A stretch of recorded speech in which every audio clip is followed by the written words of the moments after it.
With all the plenty in this nation, it may be hard to digest the concept of food deserts in our urban areas. That's the lack of easy access to basic, fresh, and nutritious foods. Urban farms are one way to deal with these food justice issues. The overall problem is brought to our attention by the folks at Sauce Magazine, and it's the subject of this month's Soundbite segment.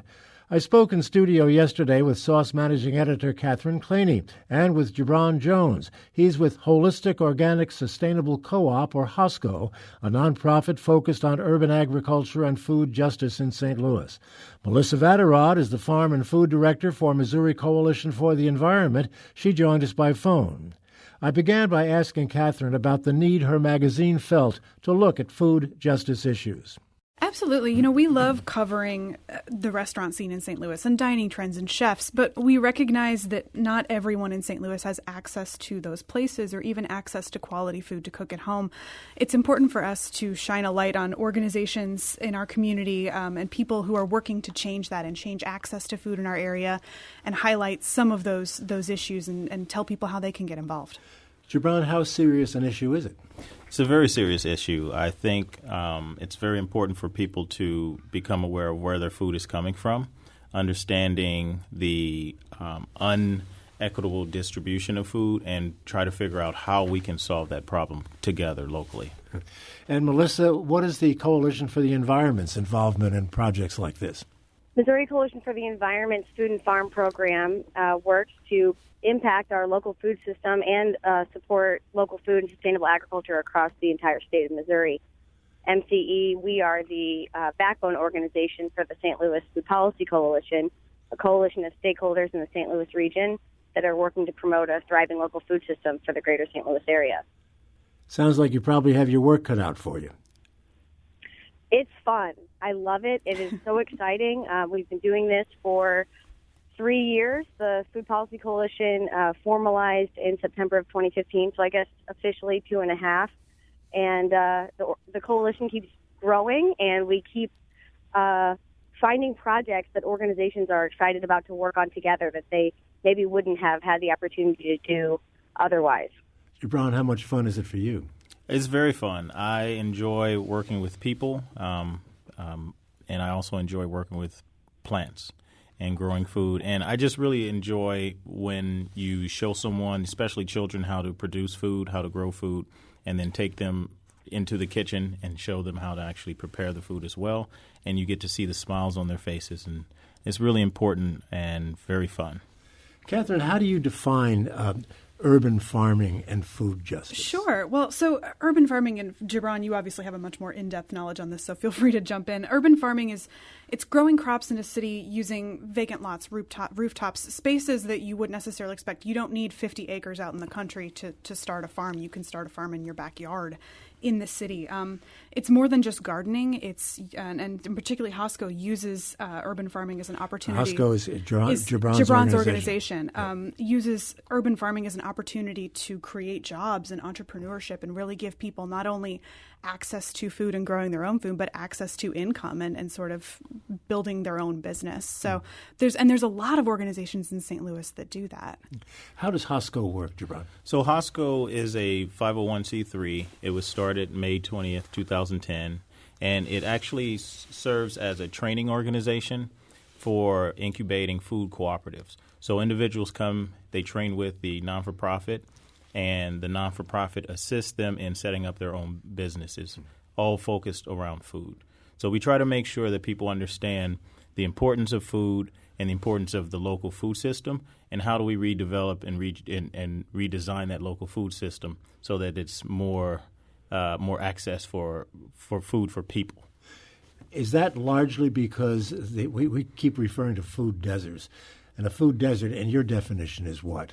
So my definition as a food desert kind of changed throughout the years, but essentially the definition of a food desert is any area where there is low access to food, but then also the individuals don't necessarily have the capital to buy the food.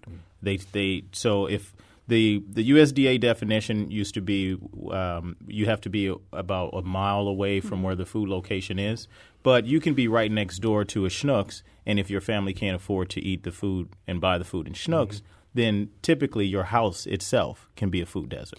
We actually did a piece on food deserts in November of last year, and I think our writer found that there are 9 St. Louis City food deserts and 22 St. Louis County census tracts that qualify as food deserts, and that's that definition of 1 mile from a grocery store, and that primarily affects low-income people of color in the St. Louis area. And this is where the term food justice comes into play. This is part of where the term food justice comes into play, making sure that everyone has access to food across the board and quality food. I'd like to jump in for a second Do. and share that in my work talking with people about these issues, I let people know that the term food desert is actually not well received by people who live there oftentimes. That is true.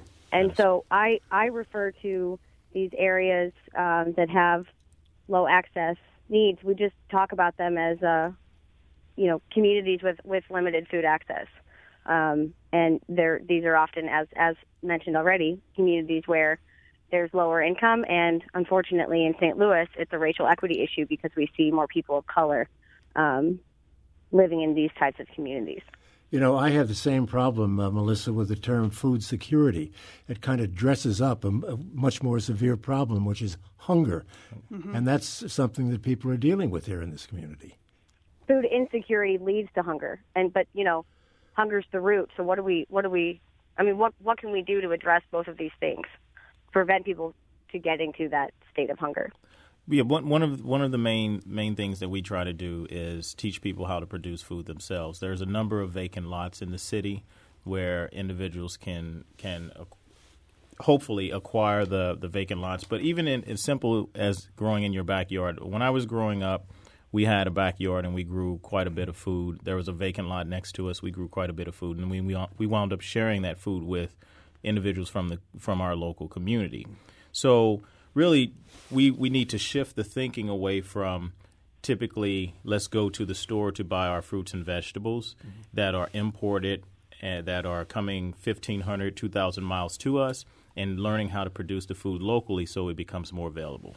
Well, frequently going to the store to get food and fruit and vegetables, the store is a corner store. There are no fruits and vegetables. That is correct. Most of the corner stores sell potato chips. Right. And other products that are unhealthy. So really, it boils down to an education issue where we need to focus on educating people on the benefits of eating fruits and vegetables, how to produce those fruits and vegetables themselves, and not necessarily eating just to fill your stomach up, but eating so that you're actually getting the nutrition that you need. How well is that going? How well are people responding to that? So for us, things are going pretty well. We work with a number of different organizations here. We try to get into St. Louis Public Schools and communicate with the students, but then also branch out and communicate with the families as well.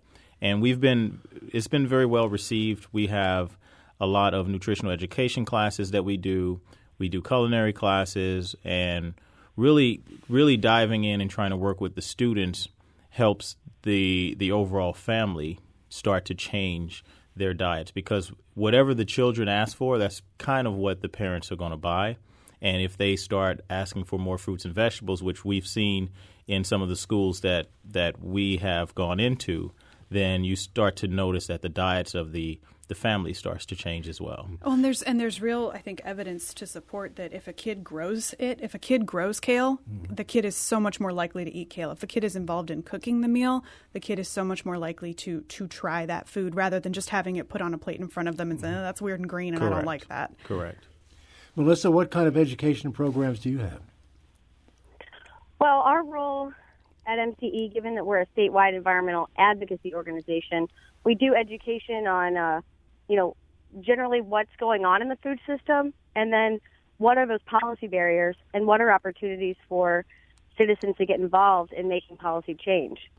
In 2016, we went out and surveyed 850 residents in the city of St. Louis to find out what their interests were when it relates to urban agriculture. What types of activities would they like or not like to see in the city? And we used that information to inform a drafting of a a bill for the city of St. Louis, which did pass last summer, increasing the number of backyard chickens allowed. So that's very exciting. And we also used the results of that survey to work with the building commissioner to issue a policy memorandum allowing for the on-site sales of eggs, honey, and produce from community gardens, home gardens, and urban farms. So the politicians are being receptive to the need. Yeah. It took a little while. We did work on a bill in 2016 in the spring that didn't pass, which led us to doing this community engagement. But it was evident that when they could see what residents said they wanted, then they were able to, feel confident in passing an ordinance to address those needs. Gibran, what sort of policy initiatives would you like to see?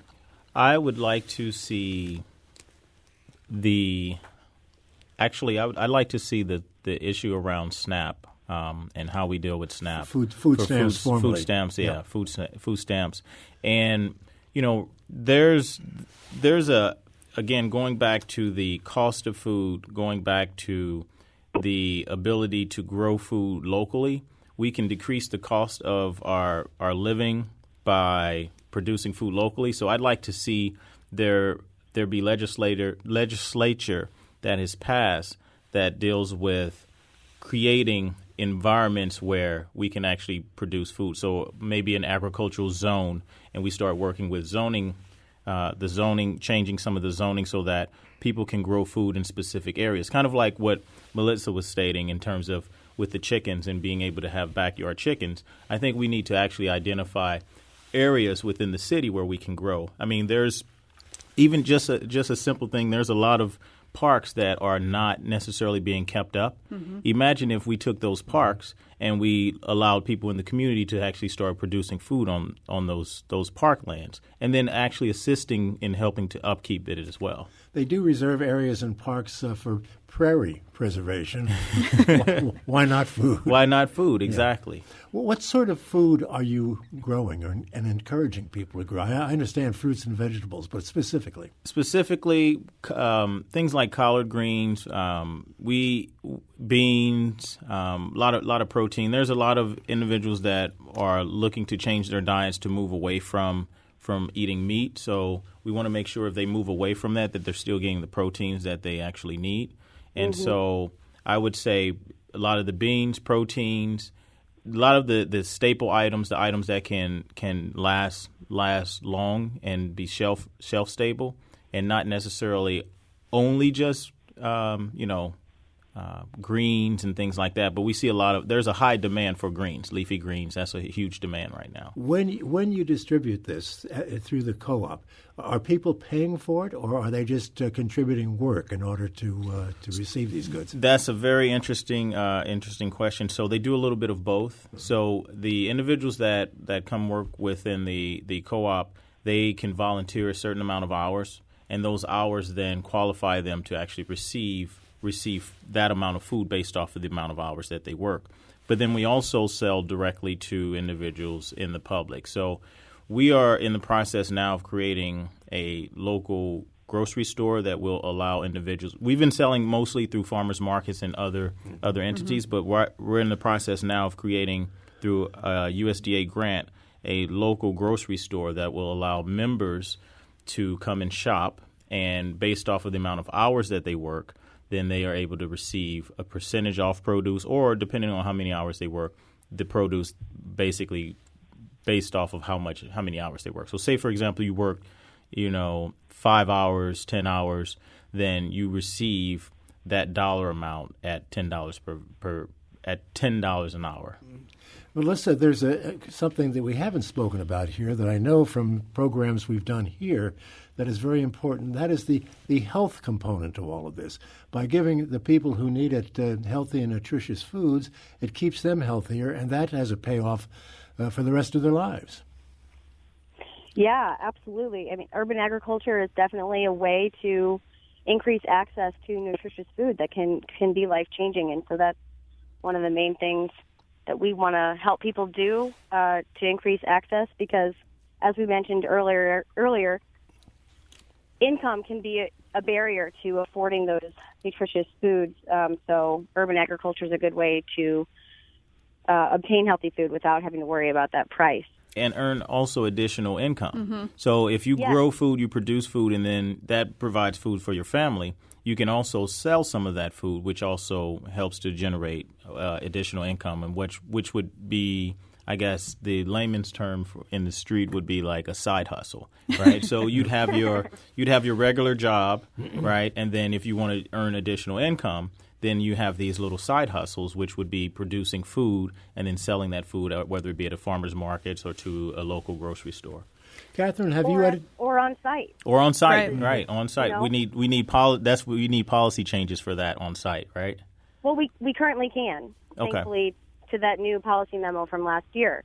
And so this growing season, we're trying to get the word out to make sure people know that is something they can do. And MCE is happy to come out and talk with people about how to set up that stand and be in compliance.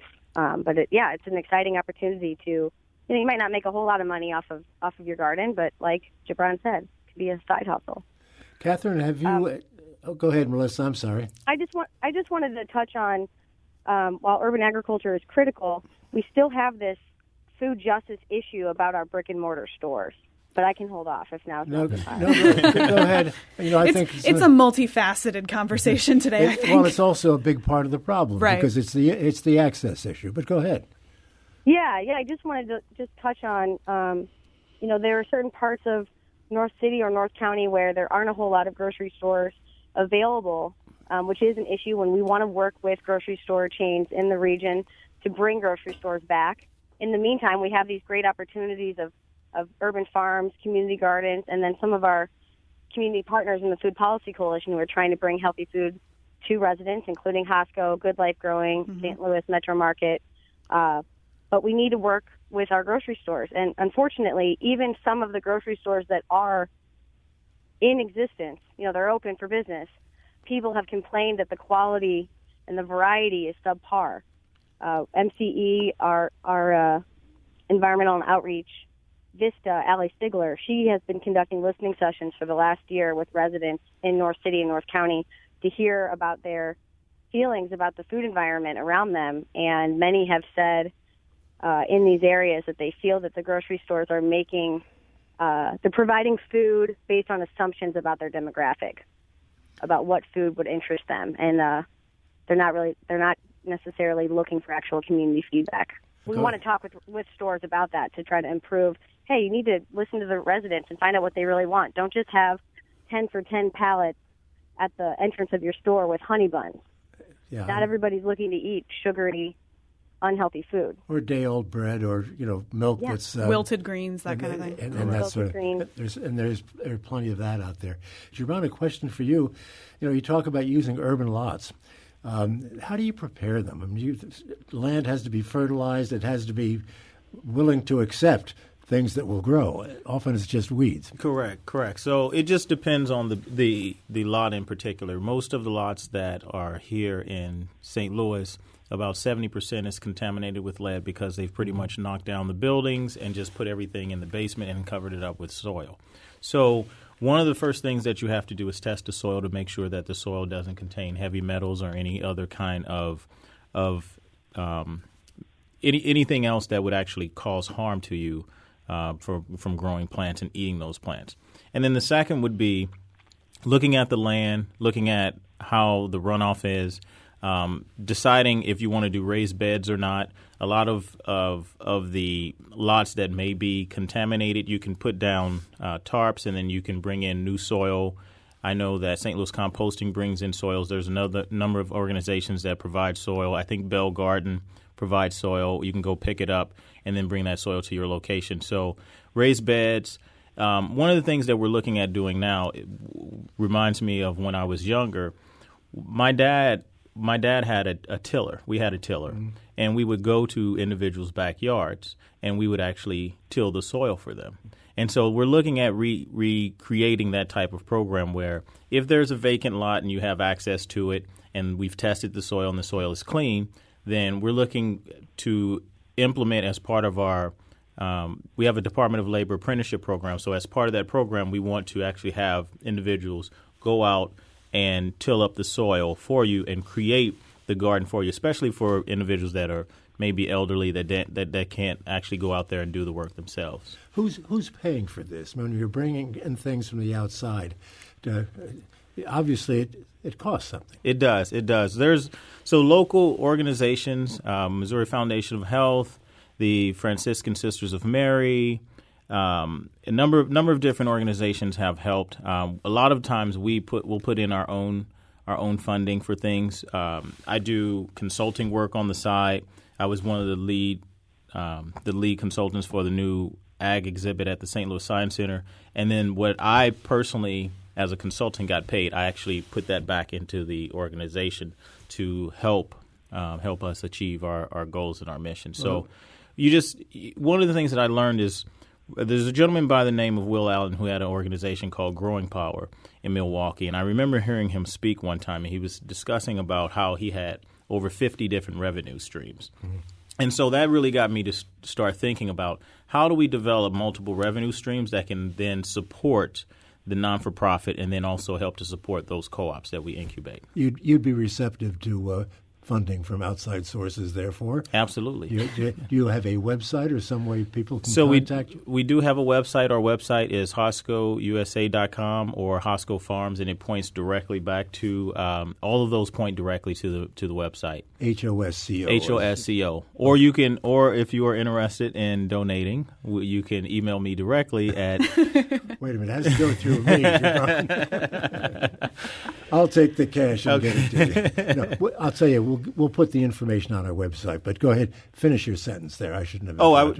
It's my email address directly is just my name, Gibron, Gibron at hoscousa.com. Yeah. Well, another question that has to be asked, and that is, what do you do when there's snow on the ground when it's not the growing season? I mean, you've shut down. So we are working on a way to actually heat greenhouses. So we can heat the soil in the greenhouse. Our organization just recently received the rights to a technology that allows us to take waste plastic and then convert that waste plastic directly into energy through a gasification process. So you're not necessarily burning the plastic. It's actually like you're vaporizing the plastic, and then it's actually producing heat. So it's almost like, let's say you had a pellet stove and you're using wood pellets. You would use waste plastic now to actually heat the soil in the greenhouse. Right. We have to wrap it up. Our time is up, but let me give each of you a chance to wrap up in your own way. Catherine, do you have a final thought on this I issue? would just say, it's a big, complicated problem, and there are lots of different facets that are tricky to understand. But if there's one element of that problem that you think you can contribute to in some way, whether that's getting involved with MCE or getting involved with Good Life Growing or getting involved with Gibron and Hosco, you can get involved at every level, whether that's donating, supporting local farmers, or just coming out and lending a hand when it's time to get some seeds in the ground. So there's a lot of ways that people can get involved. You just have to know where to look. We'll put the relevant information on our website, sdopublicradio.org. Gibron, a final thought? I would say that it's important for people to really go out, as Catherine was saying, and connect with the organizations that are out there, learning what these organizations are doing and trying to get involved and learning more about the local food system, because it affects us and it touches so many people. Everyone has to eat. So as long as we're working together to solve this issue, then I believe that we can achieve the goal that we want to achieve. But it's not just our organization that's going to be able to do it. It's not just MCE. It's not just Good Life Growing. It's not just Urban Harvest, STL. It's just everyone has to work together to solve this issue. Melissa, a final thought.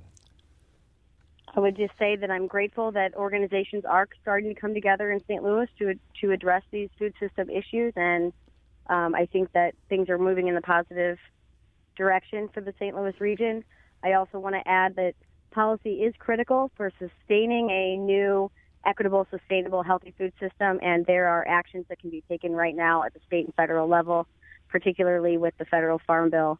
And if anyone wants to learn more about those critical, time-sensitive actions, I encourage them to go to MCE's website or email me directly. We will certainly put a link to your site as well, Melissa. Thank you. Gibran, Great. Thank you so much for being with us. Catherine, thank you. Don. Thank you. Keep up the good work, guys. Thank you. Thanks to Catherine Claney of Sauce Magazine, Melissa Vatterott of the Missouri Coalition for the Environment, and Gibran Jones, founder of Hosco Foods. By the way, Gibran tells me his co-op, which is free to join, by the way, is now planning a home food distribution plan for members and non-members. Archive versions of past St. Louis On the Air programs are available for download or podcast at stlpublicradio.org/stlonair. St. Louis on the Air is a production of St. Louis Public Radio, 90.7 KWMU. Thank you for listening. I'm Don Marsh.